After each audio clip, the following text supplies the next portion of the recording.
Hey, I'm Amphibian. I've been making games with Unity for 4 years, and I just won the 9-day Big Festive Game Jam this year with my game R&Dy, a collectathon factory game about automating the creation of well-known indie games for mechanics, genres, and ideas.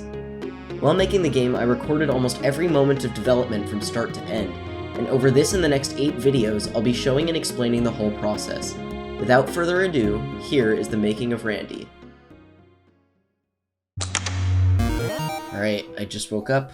It's like 7:30 in the morning, and it's time to start jamming. So let's see what the theme is.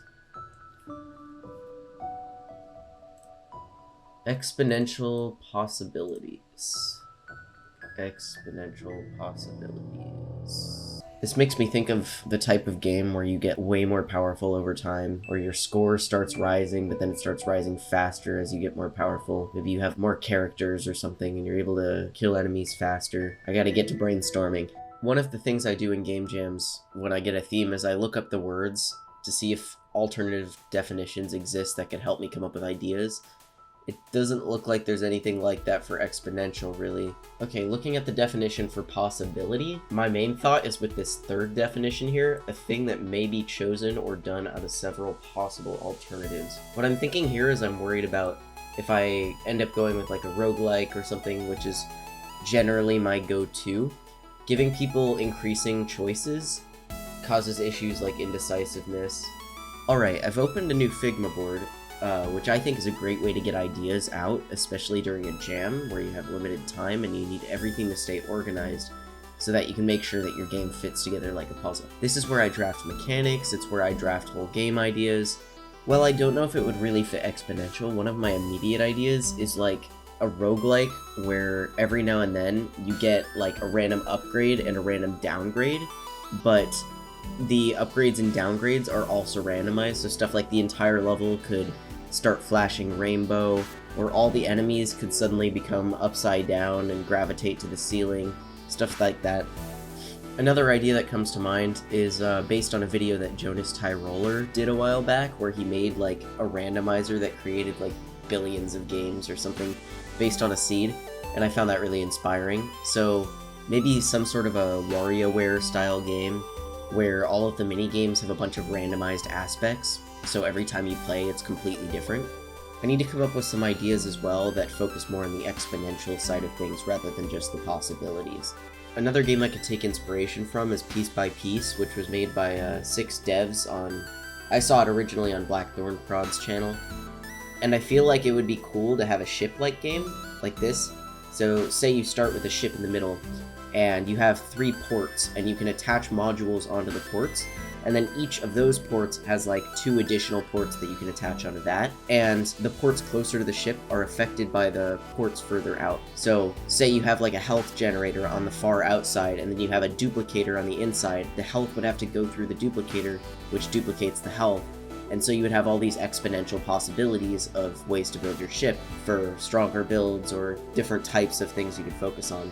I just had a vision of like a top-down roguelike where you control a mech, and each part of the mech has like a customizable slot for some sort of a modifier. So sort of like the shipbuilder module idea, except you can press a button to go into like edit mode, and then you can click on all the slots on your mech and add modifiers.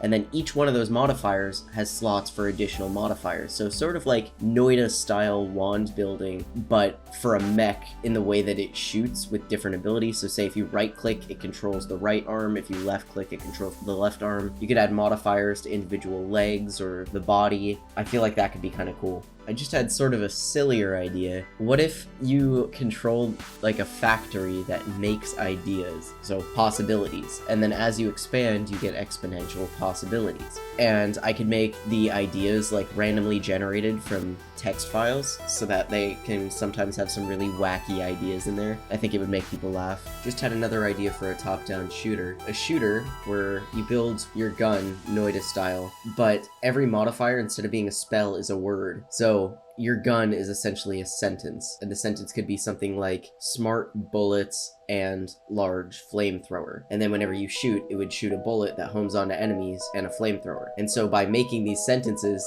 your gun gets funnier, but also more powerful, exponentially. I then eliminated my least favorite ideas. Okay, now I've narrowed it down to 3 ideas that I'd actually like to turn into games, and I've thought about the possibilities, the exponential possibilities, with all 3 of these, and I think the best option is going to be the first one. This is primarily because it's something I can already visualize and think about gameplay, whereas the other 2, I'm having a hard time actually seeing how they could be turned into fun games, because they're more just baseline ideas. Game development is a process, and part of that process is mocking up your game, only to find out that it would be overscoped and wouldn't fulfill your original vision. So I'm gonna go with the Ideas Factory game instead. So I just spent a really long time trying to come up with ideas for the Idea Factory game idea. That was a lot of ideas. And I was on a call with my friend when he suggested something that really blew my mind. He said, Did I ever teach you how to speak Jothkabothkarothkish? no. You just not add authag in between vowels. So like instead of read, you would say Rothageed. But also, he said, oh, Ideas Factory, like if you mix Little Alchemy with Factorio. And my mind just exploded. I was thinking of loads of other ideas for how we could implement this, make different elements into a factory and create all sorts of things. And because the baseline mechanics are super simple, I would have a lot of time to make content. Next, I got a Trello board set up and started setting up the Unity project. Then it was finally time for the first art mockup.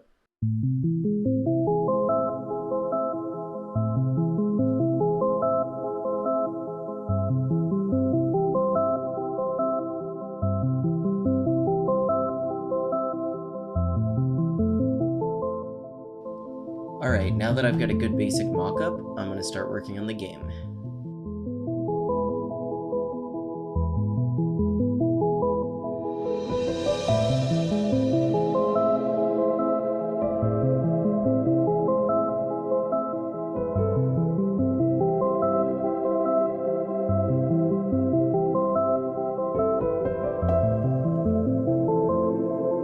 Okay, I'm now approaching a satisfying ending point for the day. In terms of programming, I've gotten a main grid in place, which means that I can place objects on the grid and remove them at will. So for example, I have only the left-facing conveyor right now, but you can click to place one wherever your cursor is, and you can't place them on top of each other. You can right-click to remove them. And then I also have the brain, which is an unconventional size, but still works the same way, and you can't like overlap them, so they take up a proper amount of space and can only be placed where it would make sense for them to be placed. But that's about it, and I'm gonna call it a day for now. See you on day 2.